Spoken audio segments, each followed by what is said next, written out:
qui va parler des opiacés et de leur sécurité. Un second qui sera un peu plus complexe, qui va montrer comment on peut rendre des gens malades avec des opiacés et développer ce qu'on appelle une hyperalgie, de la douleur due aux opiacés. Le cours numéro 1 va nous aider à placer ça et 2 s'enchaînent avec 1. Et puis, vous aurez ici une pile qui s'appelle « Problème d'opiacés ». Je n'en parlerai pas, mais vous pouvez les regarder. Et puis, si lors d'un prochain cours, il y a des affaires qui vous ont intéressé, on pourra discuter de problèmes d'opiacés parce que vous aurez eu, je pense, la base qu'il faut pour régler ces problèmes d'opiacés.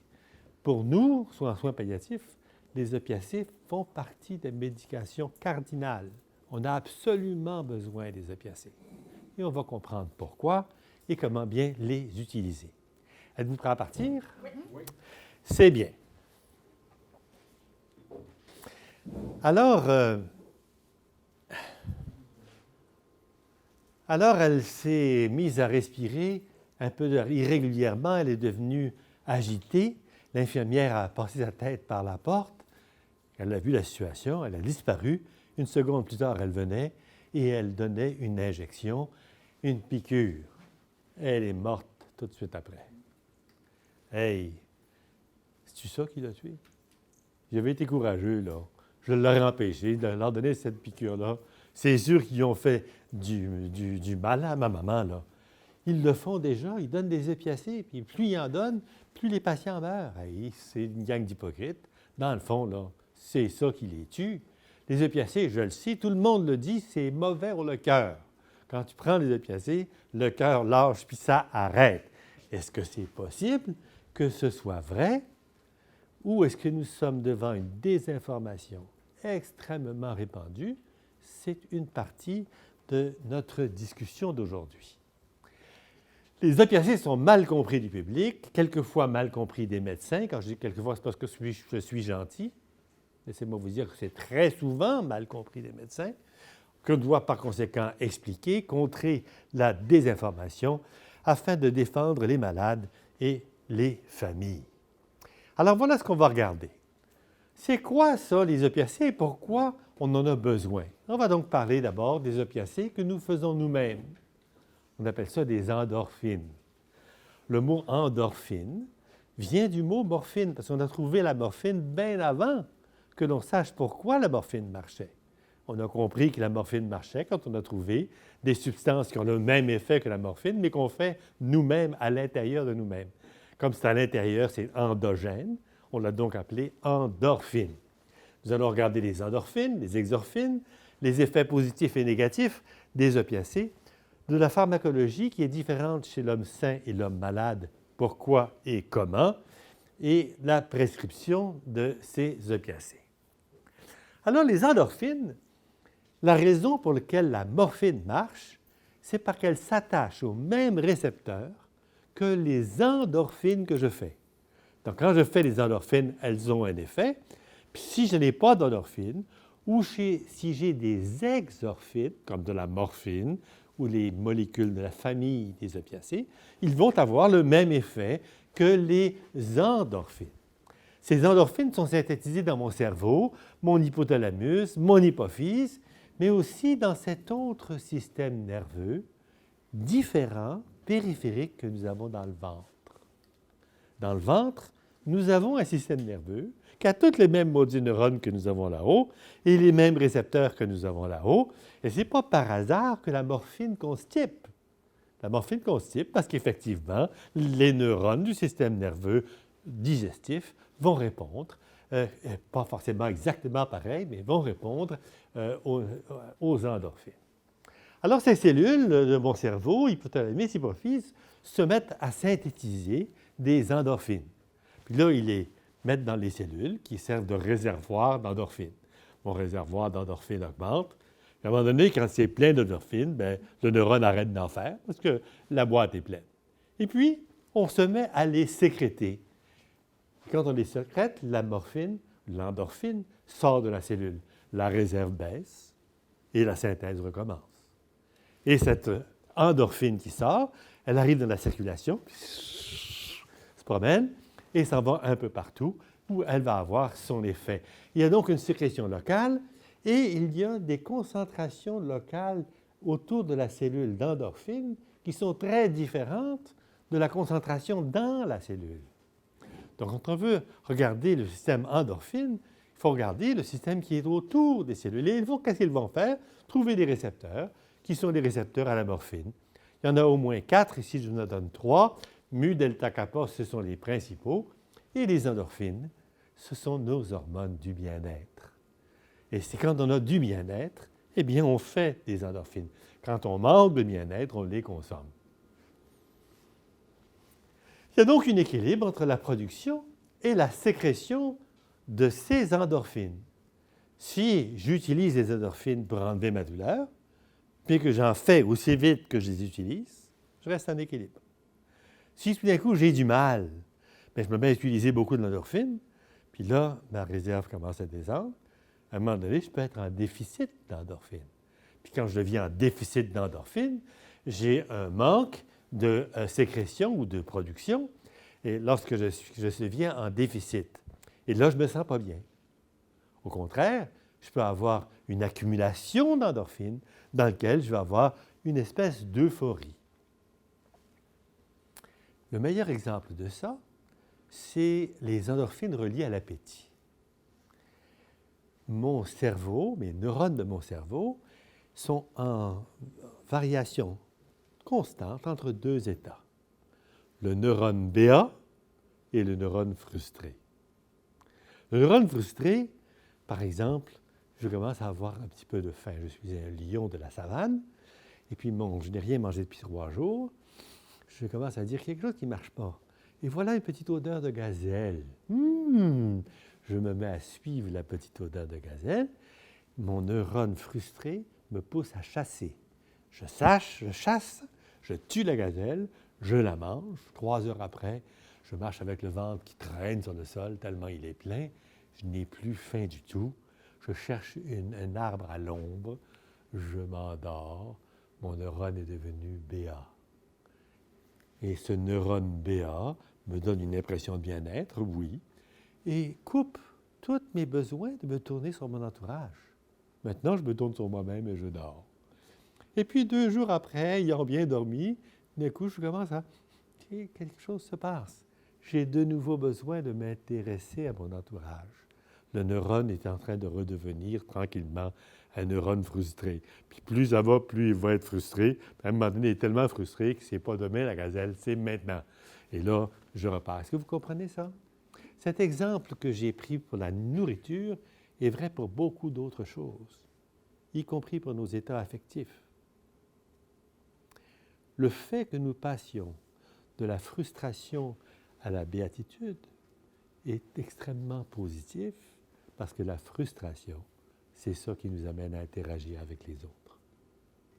Quand on n'a plus besoin des autres du tout, on est béat dans notre petit self et puis on n'a même besoin de personne. C'est donc tout à fait correct pour nous, ce mouvement d'aller-retour entre deux états. Et lorsque tout d'un coup on devient béat, le niveau des endorphines et de bien-être s'est mis à s'élever, et c'est ça qui nous donne cette impression de béatitude. Bien sûr, si je fume du cannabis ou si je m'injecte de la cocaïne, qui est une espèce d'équivalent d'exorphine, eh bien, je peux devenir artificiellement béat. Et en général, quand je deviens artificiellement béat, là, ma béatitude, elle est bang, et 10 fois plus grande que l'habitude naturelle. Tellement plus grande que quand elle n'est plus là, je deviens forcément en manque. On va rediscuter tout ça tout à l'heure. C'est donc la porte ouverte aux dépendances aussi, ça. Donc la possibilité de dépendance, elle est inscrite dans notre biologie. Ce que l'on a à faire, c'est de trouver la béatitude pour les bonnes raisons de la béatitude et non pas une béatitude artificielle. Voilà une bêta-endorphine. Ça a l'air de ça, un petit train d'acides aminés. Donc, pour avoir les endorphines, il faut avoir les acides aminés. Vous comprendrez tout à l'heure que les gens qui ne mangent pas, ils n'ont plus les acides aminés. Et donc, ça va créer un problème d'endorphine. Ça, c'était de la bêta-endorphine qui a un effet sédatif, euphorique et sédatif, 31 acétaminé. Il y a de l'alpha-endorphine, analgésique et tranquillisante. De la G-gamma-endorphine, modulation d'agressivité. Il y a de l'encéphaline, il y a de la dynorphine. Puis ça, c'est une petite partie des molécules qui vont agir sur les récepteurs mu, sur les récepteurs delta, mu, et sur les récepteurs kappa, qui sont les 3 types de récepteurs à la morphine. Et quelle action va-t-il avoir? Eh bien, il va d'abord enlever la douleur. Donc, analgésique. Mais d'autres actions, par exemple, ça réduit le rythme respiratoire. Votre malade respire à 42, vous allez lui donner un peu de morphine pour réduire son rythme respiratoire. C'est physiologique. Et c'est la raison pour laquelle on donne d'ailleurs de la morphine pour la dyspnée ou pour les détresses respiratoires, autant que pour la douleur. C'est aussi efficace pour ça que ça l'est pour la douleur. Pour la réponse au stress, ça module notre appétit, ça change notre température, la régulation thermique, ça stimule la dopamine, et donc c'est l'hormone du plaisir dans notre cerveau, c'est un antidépresseur, et tout ça, ça se fait parce que ça interagit avec les récepteurs qui sont les récepteurs aux endorphines. Ça peut déclencher le rêve éveillé, un peu d'euphorie, diminuer la stress et l'angoisse. Ça peut modifier notre réponse immunitaire et notre réponse hormonale. Je vais vous en montrer des exemples tout à l'heure. On pense souvent qu'il y a 2 situations. J'ai mal ou j'ai pas mal. Mais la réalité n'est pas du tout celle-là. J'ai des fibres nerveuses qui s'en vont partout, j'en ai beaucoup dans mes mains. Ces fibres nerveuses, elles sont là pour détecter toute douleur. Si je mets la main sur le poil, je me brûle, et j'enlève la main. Quel réflexe formidable! Ça m'a évité de perdre un doigt. Dans la réalité des choses, si j'écoute les fibres douloureuses de ma main, mon cerveau entend la chose suivante. Ploup, ploup, ploup, ploup, ploup, ploup, ploup, ploup, ploup. Il y a des petits signaux de douleur. Pas beaucoup, des petits constants. Pourquoi? Parce que ces signaux de la douleur, proviennent du sodium qui rentre dans la cellule et nulle membrane n'est complètement imperméable. Et donc, de temps en temps, il rentre passivement du sodium dans la cellule. Ce n'est pas de la douleur, mais ça dit à mon cerveau que mon système d'alarme est en action. Mon cerveau entend le ploup, ploup, ploup, ploup, ploup, ploup, et il fait un peu d'endorphine, et il en fait assez que je n'ai pas mal dans ma main. Je ne me rends pas compte. Donc, mon absence de douleur, c'est en fait une douleur supprimée par les endorphines. Si je bouge la main, voilà que mes muscles se contractent, voilà que mes tendons glissent, et voilà que ça fait plein de petites douleurs. Mon cerveau entend. C'est beaucoup plus que tout à l'heure. Il a tout à fait compris que je n'avais pas mal, il sécrète un peu plus d'endorphine, et je n'ai aucune douleur. Et si tout d'un coup vous vous mettez à marcher sur mon orteil, mon cerveau entend. Oh, ça c'est tellement plus grand que le plip, plip, plip, plip, plip, que lui, il vient de comprendre qu'il y a une véritable douleur. Et là, il n'y a pas assez d'endorphine actuellement pour étouffer ça. Et donc, en fait, nous avons un bruit de fond qui est un bruit de fond de douleur qui est continuellement supprimé. Et c'est supprimé parce que nous sécrétons des endorphines. Mais cette douleur n'est pas supprimée à haute densité de signal. Et par conséquent, c'est là que l'on comprend qu'on a du mal. Pour que ce soit bien supprimé, bien, il faut qu'on ait assez d'endorphines. Et c'est donc une condition pour avoir du bien-être. Ben, imaginez que je me mets à faire de la course à pied pour le marathon de Boston. Pensez-vous que mes jambes ne sont pas en train de marcher, mes hanches sont en train de marcher, mes muscles sont en train de se contracter? Et tous les coureurs savent que s'ils courent vraiment de façon importante, ils finissent par avoir du mal. Courir, bouger est la façon normale d'augmenter les endorphines, de telle sorte qu'on soit capable de courir sans que ce soit une douleur constante. Ça nous permet donc de faire face au stress, face à l'exercice. C'est une fonction extrêmement utile. Je peux modifier la production de sécrétion et une façon, c'est de faire de l'exercice 30 minutes par jour. À 30 minutes par jour, mes endorphines vont monter à 2 fois la valeur normale. Si je fais de la course à pied à 30 minutes par jour, que je fais ça régulièrement, je me sens mieux.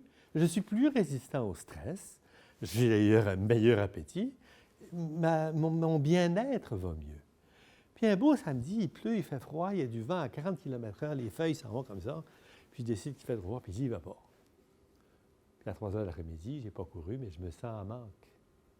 Parce que je ne peux pas maintenir ce niveau élevé d'endorphine si je ne maintiens pas ce niveau d'exercice. Faire l'amour, ça augmente les endorphines de façon formidable. Un, parce qu'on bouge, puis deux, parce qu'il y a une satisfaction qui va avec. Et donc, certainement que c'est étroitement relié à ça. Toutes les satisfactions, les massages aussi. Puis-je vous dire que j'ai une femme qui fait de la fibromyalgie, je vais vous en parler tout à l'heure. Depuis que nous nous sommes achetés un bain tourbillon puis qu'elle y va au moins 3 fois par semaine, elle ne prend plus 15 pilules par jour pour la douleur. Elle prend 0. Pourquoi? Le fait de se mettre dans l'eau et d'avoir des massages, qui sont des massages d'eau, c'est un système confortable et chaud, a amélioré sa production d'endorphines. Puis vous avez des gens qui ont une maladie dans laquelle ils n'en font pas d'endorphines. Par exemple, les gens qui ont de la fibromyalgie, le remède de ça, c'est quoi? L'exercice. L'exercice et les massages, parce que ça augmente les endorphines. La fibromyalgie, c'est une maladie d'un défaut d'endorphines. Ça va-tu bien jusqu'ici? Oui. Donc, ces endorphines ont également un rôle important sur notre système immunitaire. Alors voilà que dans le sous-sol de la cathédrale de Munich, le chœur Bach de Munich répète. Il répète la messe en si ou la Passion selon Saint Jean, c'est du Bach, parce que c'est les Allemands, puis ils aiment le Bach. Et la chorale qui a à peu près 160 personnes, quelques musiciens, le monsieur qui fait le ménage, puis des gens qui viennent écouter la répétition, parce qu'il y a toujours des gens qui l'ont déjà chanté, qui sont contents de le réentendre, se ramassent dans le sous-sol de la cathédrale. Et ce lundi-là, il y a un chercheur de Munich qui est là et qui donne à chacun qui rentre un petit pot avec un bouchon vert. Et là, il met un numéro. Et puis, il demande à chacun, monsieur, madame, pouvez-vous cracher dans le pot? Crache dans le pot, ferme le bouchon. Quand la répétition est finie et que tout le monde repart, il est encore là devant la porte avec un petit pot à bouchon rouge. Monsieur, madame, voulez-vous cracher dans le pot? Les gens crachent dans le pot. Et à la fin de son lit, il y a 160 pots verts et 160 pots rouges. Et 2 mois plus tard, il va vous montrer que le fait de chanter pendant 2 heures ou 2 heures et demie, que ce soit à la cathédrale de Munich ou ailleurs, met votre cerveau en configuration de bonheur. Mettant votre cerveau en configuration de bonheur, les anticorps dans la salive sont multipliés par 3. Et le cortisol, qui est l'hormone de stress, dans la salive est diminué par 2. Et donc, quelque part, il y a eu un changement de ton système immunitaire et de ta réaction au stress, simplement parce que tu as mis ton cerveau en configuration de bonheur et que tu as chanté. Mais si tu écoutes la chorale chanter, ou si tu balayes le plancher, l'effet est tellement petit que tu ne le vois pas. Il faut que tu le fasses toi-même. Maintenant, je ne dis pas qu'il n'y aurait aucun effet, mais pour le montrer, comme c'est un effet quand tu chantes toi-même, parce que c'est toi qui te mets toi-même en configuration de bonheur, quand tu regardes quelqu'un d'autre être heureux, bien, peut-être que ça marche, mais ce n'est pas aussi marqué. Donc, il faut de grandes populations pour le montrer, et lui a été incapable de le montrer. J'ai tendance à penser que cela veut dire que si on se met dans une configuration de bonheur, on a un surplus de vie, parce qu'on devient plus résistant, on a plus d'anticorps contre les bactéries, contre les virus, contre les cancers, toutes choses que notre système immunitaire est habilité à défaire. Comprenez-vous ça? Et moi, quand je sors d'un concert de Bach, je me sens propulsée, moi. Oui, bien c'est très bien. Je chanter quasiment, là, tu sais, ça me transforme. Mais ce que je suis en train de vous dire, c'est que ça vous donne de la vie aussi de plus. Parce que cela vous rend plus résistant contre l'ensemble des agressions. La santé, c'est un équilibre entre nous et les agressions du monde autour de nous. Et ici, il y a des agressions biologiques, vous êtes plus résistante. Et ce que je suis en train de vous dire, c'est que le bonheur est essentiel à la santé.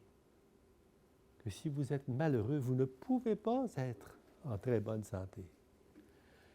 Ce que je suis au fond en train d'avoir le goût de vous dire, c'est que nul n'est capable de faire son bonheur pour lui-même.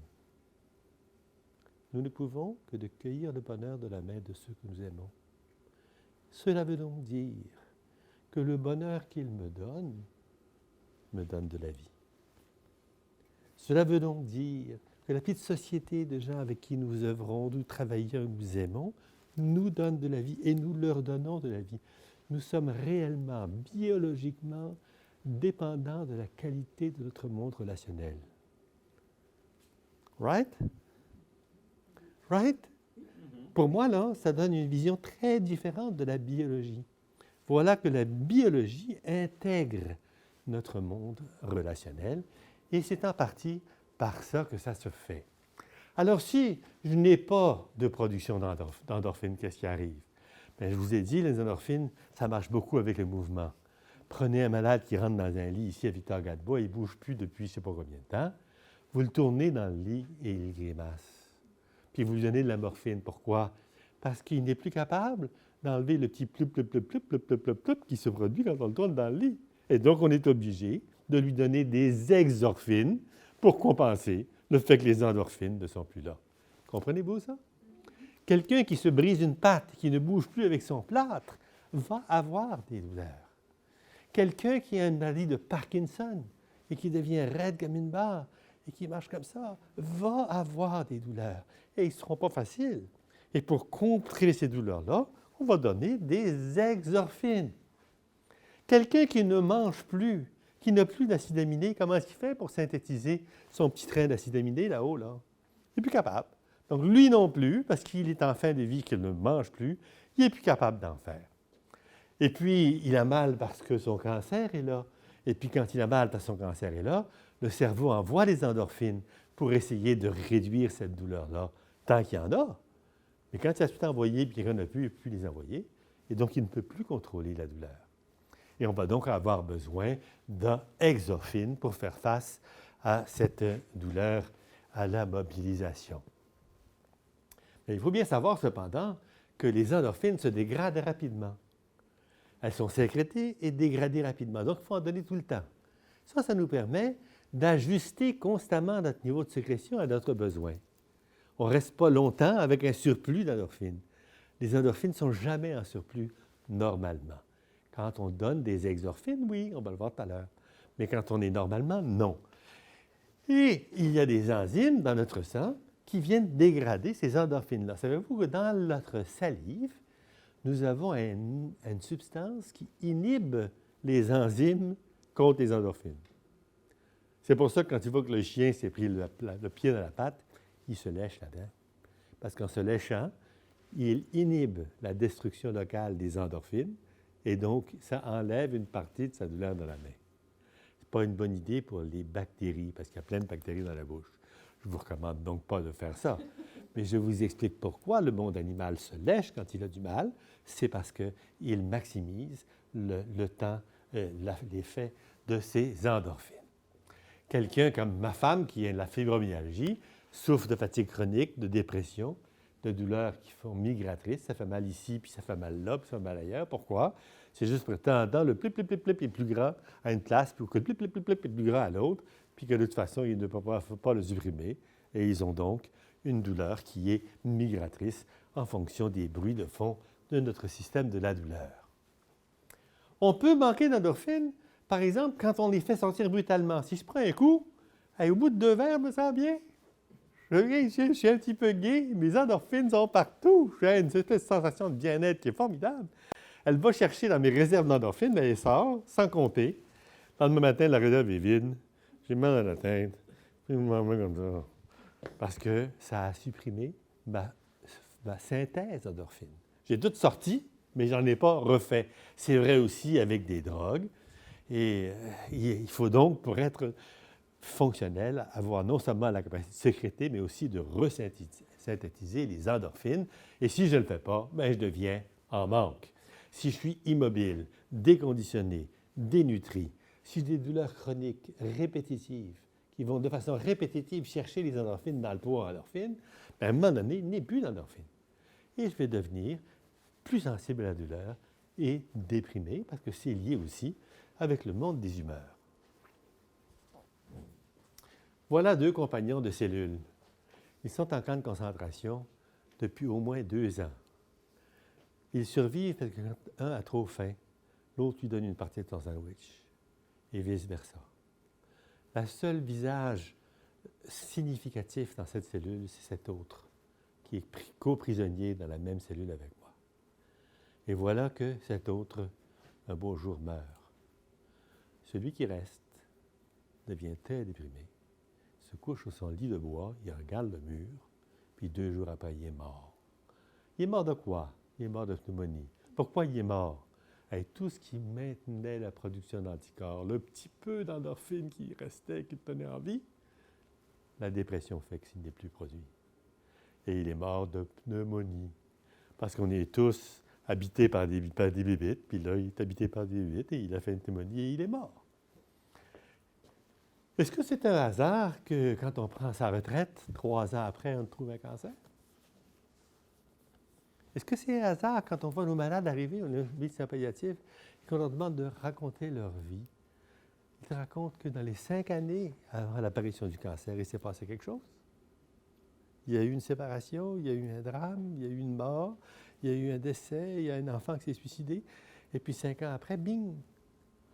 Et moi, là, je fais un cancer tous les mois. Tous les mois. J'ai plus de 70 ans.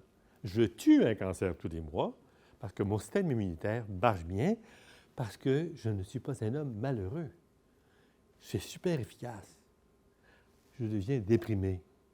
Et voilà que pendant 3-4 mois, mon système immunitaire plonge parce qu'il n'y a plus d'endorphine pour le maintenir.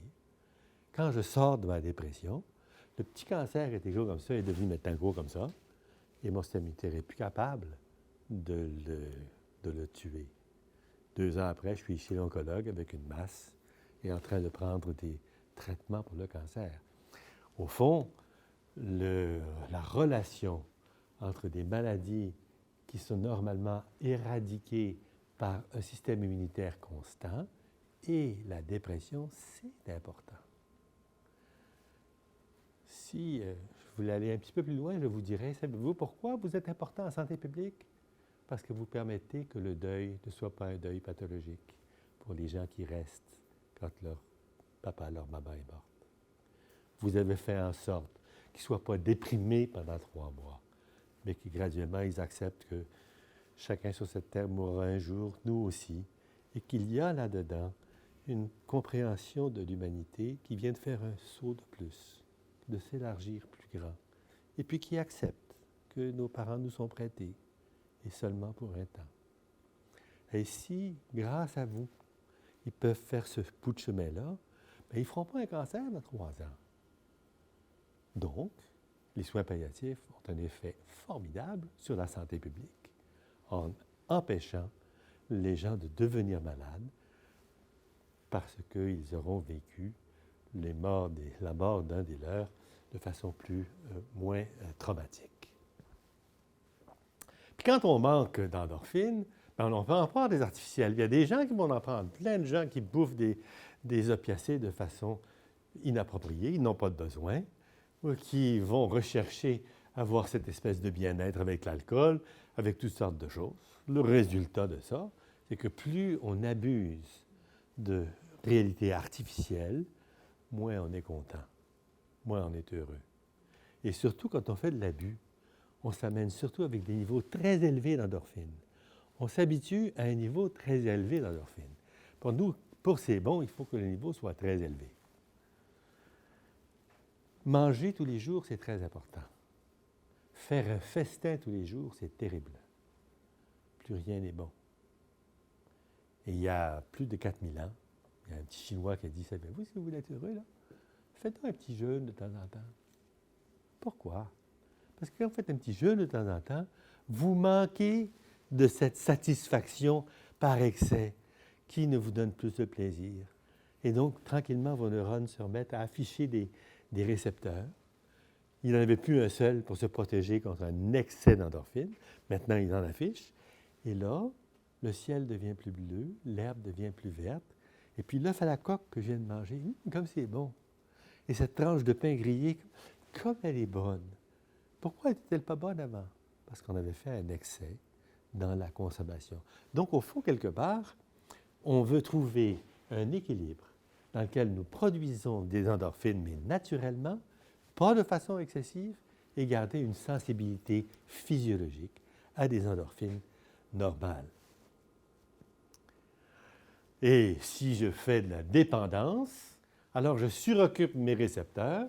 Mes récepteurs sont internalisés dans la cellule. Il n'y a plus de récepteur qui peut accepter les endorphines, donc j'ai plus d'effet des endorphines. Je vais avoir besoin de quantités très importantes pour le ressentir.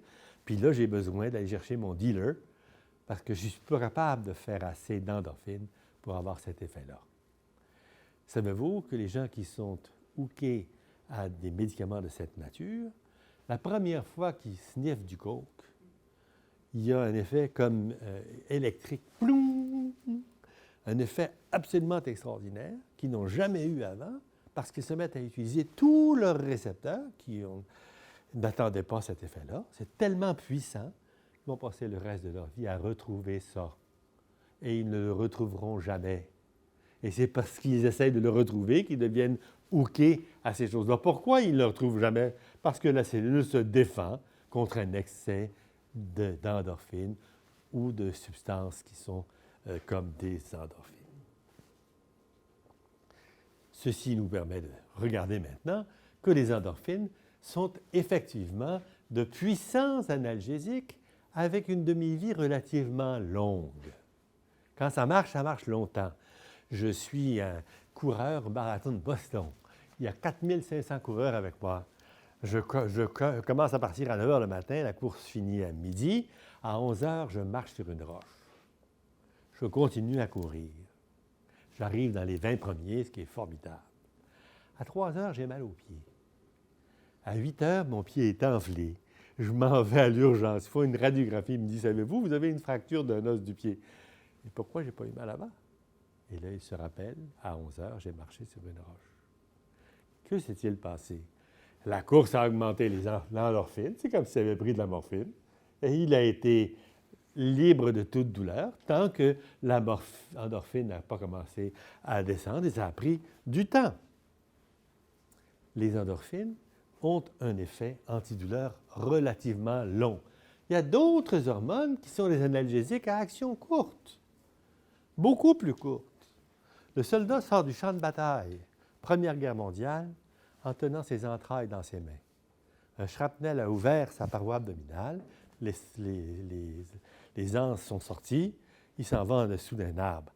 Son hormone de stress sont au ciel. Au ciel. Il est blanc et il n'a pas de mal. Pourquoi? Parce que sa noradrénaline est très élevée et ça empêche la douleur. Il s'assoit sous un arbre, le stress s'en va et ça commence à faire mal. Une demi-heure après, ça fait extrêmement mal. Il y a donc pas seulement les endorphines, mais d'autres hormones qui font ça. Il conduit sa voiture, il y a un accident de voiture. Il tombe dans le fossé. Il monte en haut pour arrêter une voiture parce que sa femme ne répond plus à côté de lui.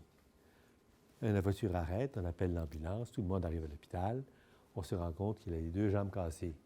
Comment il a fait pour monter en haut du talus? Il n'a pas eu de mal. Il a monté en haut du talus avec 2 jambes cassées. Les hormones de stress sont très efficaces à enlever la douleur.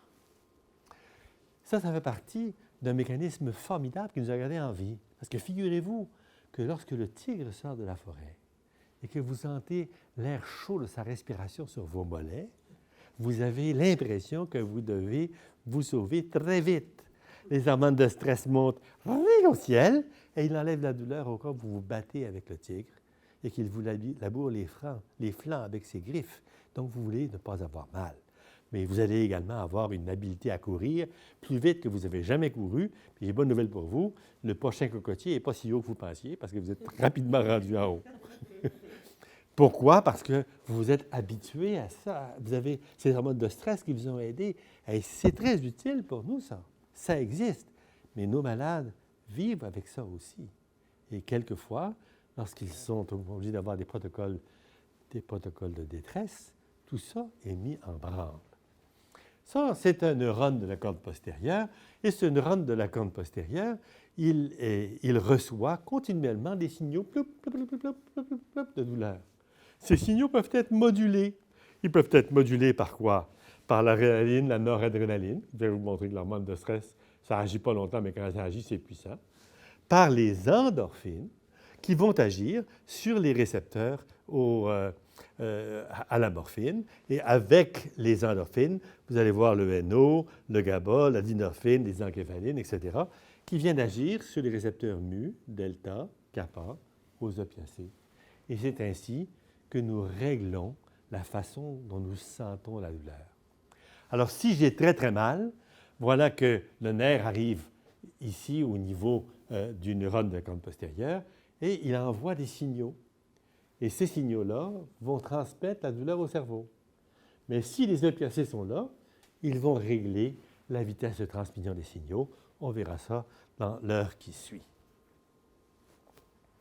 Les récepteurs mu à la morphine ont été découverts avant le ligand naturel endorphine, d'où le nom qu'on a donné endorphine à ces substances par analogie à la morphine. Et ils vont inhiber la transmission de la douleur vers le cerveau, ce qu'on vient de voir sur la diapositive précédente. Ils vont activer des voies qui enlèvent la douleur qui viennent du cerveau. Et ça, c'est la noradrénaline. Ce sont les voies périducales de substances grises qui descendent dans la moelle de chaque côté du canal médulaire et qui viennent empêcher la douleur. Et ils vont inhiber la sensibilité périphérique aux fibres sensibles qu'on appelle les fibres C. Et ça passe par les récepteurs et surtout le récepteur mu. Et le mu s'appelle mu à cause de morphine. C'est pour ça que c'est un M grec, mu. Voyez-vous, la morphine, ça ressemble à ça. Et c'est un petit peu comme une clé qui trouverait sa serrure. Il y a un parfait patch entre ces deux réalités-là. Quand la morphine est là, elle donne un signal à la cellule. Les endorphines ont exactement la même signature. Et c'est parce que ça ressemble à ça que tous les deux agissent sur les mêmes récepteurs. La morphine et les endorphines sont très similaires. Et ils vont avoir comme effet d'enlever la douleur. Est-ce qu'ils enlèvent bien la douleur? Bien, s'il y a beaucoup de douleur, bien, si tu mets un tout petit peu de morphine, c'est pas bon. Tu en mets un peu plus, c'est mieux. Si tu mets juste la bonne dose, il y a peu de douleur pantoute. Donc, la morphine est là pour équilibrer la douleur. Si je voulais me devancer, je vous dirais que si vous prenez trop de morphine, le cerveau va créer de la douleur pour que la morphine équilibre la douleur. Donc, il faut toujours donner la quantité de morphine qui correspond à la douleur, pas trop. On va revoir ça tout à l'heure. Et alors, on a un effet central positif. Voilà que le malade n'est plus enfermé dans la douleur. Il a de nouveau une capacité cognitive, un confort, et le confort va lui faire vivre plus longtemps. Ce qui tue, c'est d'être stressé et d'avoir mal. Si tu as mal, tu es stressé, tu saignes de ton estomac, ta pression monte, tes hormones de stress sont tu fais un accident cérébrovasculaire, tu fais un infarctus, ça te tue. Mais si tu deviens confortable, tu n'es plus tué du tout. Tu vis plus longtemps, pas moins longtemps. Et si tu n'as plus mal, surtout si tu es en fin de vie, voilà que tu es de nouveau capable d'interaction. J'aimerais vous expliquer que les malades sont en crise identitaire en fin de vie. Ils ne savent plus très bien qui ils sont. Ils sont en train d'expérimenter eux-mêmes qu'ils n'ont jamais vraiment expérimenté. Et ils ont besoin de l'expérimenter. Et ils ont besoin de parler avec les leurs. Si tu enlèves la douleur, l'effet cognitif et fonctionnel est tel qu'ils ont de nouveau une vie relationnelle. Puis la vie relationnelle, c'est ça qui construit notre jeu. Et donc la forge identitaire se remet à fonctionner. Et les gens vont avoir la possibilité de cueillir les derniers fruits de leur vie comme être adultes au-delà de ce qu'ils n'ont jamais eu, quelquefois, le courage de dire et ou de montrer. Si le malade est soulagé, il va pouvoir avoir des relations précieuses. Et ces relations-là vont changer le regard que les siens jetaient sur lui. Je n'ai pas le temps de vous raconter, mais j'ai plein de petites histoires qui me permettent de vous montrer à quel point c'est important. Et quand le malade peut le faire ou quand la famille peut le faire parce que le malade est disponible, ça change complètement le deuil. On a une réalité très différente de deuil et ça donc devient très, très important. Les opiacés vont enlever également l'essoufflement, la dyspnée. Et il est parfaitement correct de prescrire à quelqu'un qui n'a pas mal des opiacés s'il est très essoufflé. Alors, je pourrais me porter volontaire pour vous donner un cours d'1 heure sur la dyspnée et le traitement de la dyspnée. C'est un autre... Alors, c'est important. Souvenez-vous que la dépression respiratoire que l'on applique aux opiacés, on va en parler tout à l'heure, ça n'existe pas chez le malade. Même le malade qui a un problème respiratoire avec une PCO2 élevée reçoit des opiacés de façon parfaitement sécuritaire si vous avez donné les bonnes doses d'opiacés. C'est quoi les bonnes doses d'opiacés? Ce sont des doses qui permettent d'avoir une douleur à 1 sur 10. À 0 sur 10, tu peux donner 10 fois trop, tu vas être encore à 0 sur 10. Tu ne veux jamais viser 0 sur 10. Tu veux viser 1 sur 10. À 1 sur 10, il y a encore un petit peu de douleur, mais elle n'est pas obstructive. Ce n'est pas elle qui prend toute la place. Et tu sais, à 1 sur 10, que tu n'as pas donné assez pour enlever 100 de la douleur. Donc, tu es sûr que tu n'es pas en excès d'opiacés. Les opiacés, ça va également initialement donner de la sédation, mais c'est surtout quand on commence. Ou si on commence avec des doses trop fortes. Ça arrive particulièrement fréquemment chez les plus jeunes résidents qui n'ont jamais fait la compréhension que la morphine était 5 fois moins puissante que l'hydromorphone. Je lui ai donné 5 mg d'hydromorphone sous cute. Wow! Ça, c'est l'équivalent de lui avoir donné 25 mg de morphine sous cute ou 50 mg de morphine par la bouche. Pour quelqu'un qui n'a jamais pris de morphine, tu comprends qu'il va être sédationnaire par antipopère. Okay? Donc, il faut être au courant que cela sédationne. Mais moi, j'ai des malades qui prenaient 1000 mg de morphine par jour et ils conduisaient leur voiture parce que ça a été donné de façon progressive et qu'ils avaient besoin de 1000 mg. Si, avec 1000 mg, ça équilibre parfaitement la douleur, il n'y a pas de sédation. Je ne suis pas en train de vous dire qu'il ne faut pas s'en occuper. Je suis en train de vous dire qu'il faut que ce soit bien ajusté. Et c'est bien ajusté, cet effet négatif disparaît. La nausée que l'on reçoit quand on commence à avoir de la morphine, bien, ça aussi, ça va disparaître. Pourquoi on fait de la nausée? On fait de la nausée parce que l'estomac arrête. Un estomac qui arrête de contracter devient à moitié plein. Quand l'estomac est plein, on a mal au cœur. Puis on vomit pour le vider par en haut. Et la morphine, elle agit sur le système nerveux digestif. Et elle arrête les contractions du système nerveux digestif. Ça va être d'ailleurs la raison pour laquelle on va donner souvent des procinétiques, des choses qui accélèrent la méthylcopramide, qui accélèrent quand on... N'est-ce pas? Donc, c'est tout à fait normal. Et ça constipe. Et la constipation, elle ne disparaîtra jamais. Chaque fois que tu prends un opiacé, tu prends en même temps une médication pour la constipation. Puis si tu ne fais pas ça, tu es vraiment dans le champ parce que le malade va se ramasser avec un fécalome et c'est ta faute. Donc, il faut absolument que ce soit clair qu'il faut absolument ça. Ici, on peut montrer que quand on donne un peu d'antimorphine, la méthylnaltrexone, c'est quelque chose qui empêche la morphine de rejoindre les récepteurs. 4 heures après, il y a une selle qui sort. Pourquoi? Parce qu'on a perdu l'effet de la morphine sur le tube digestif.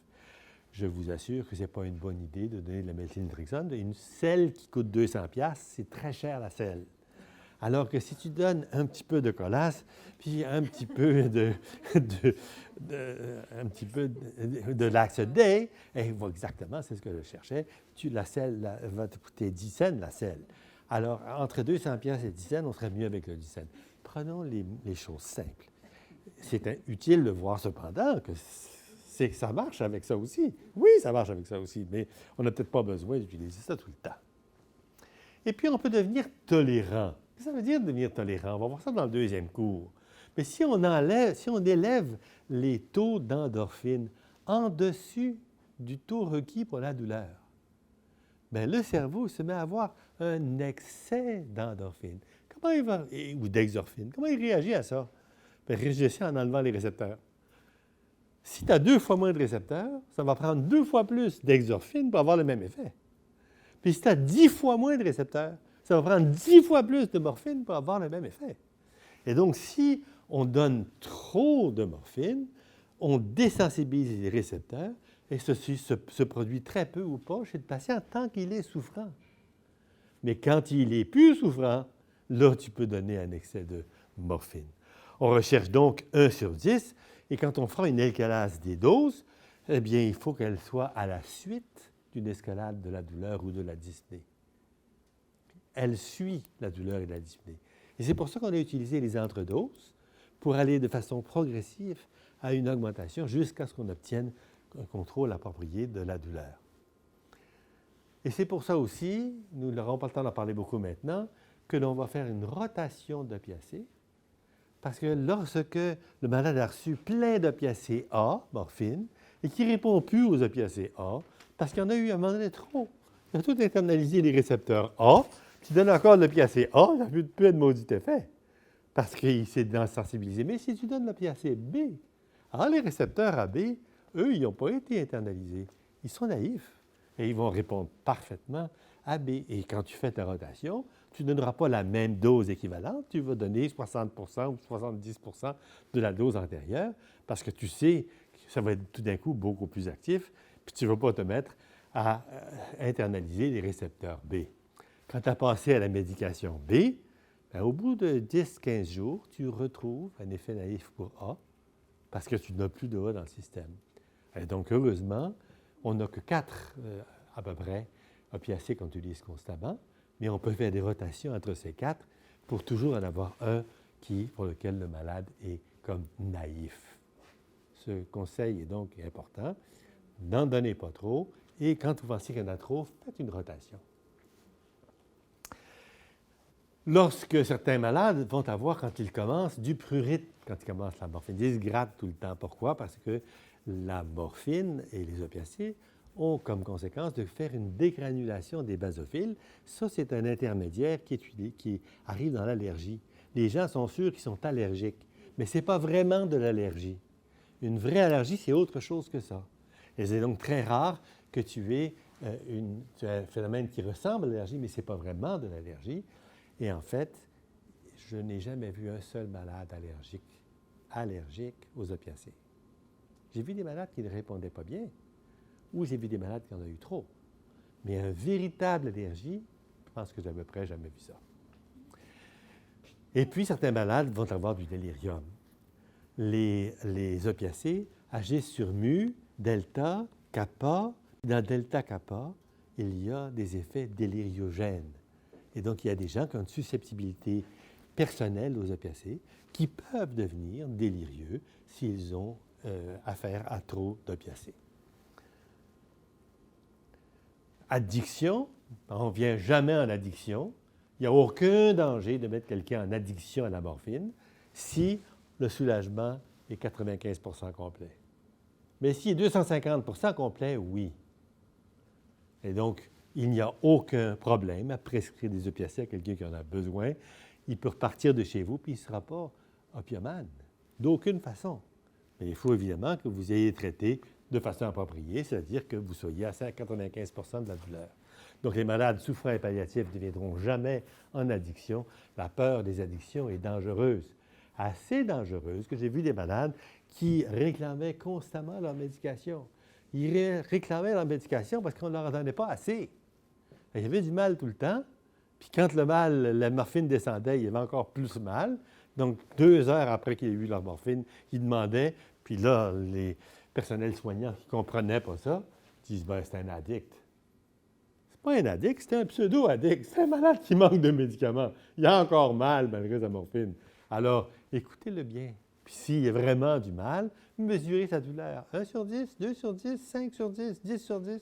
Et avec cette mesure-là, ajustez votre dose pour qu'il soit confortable.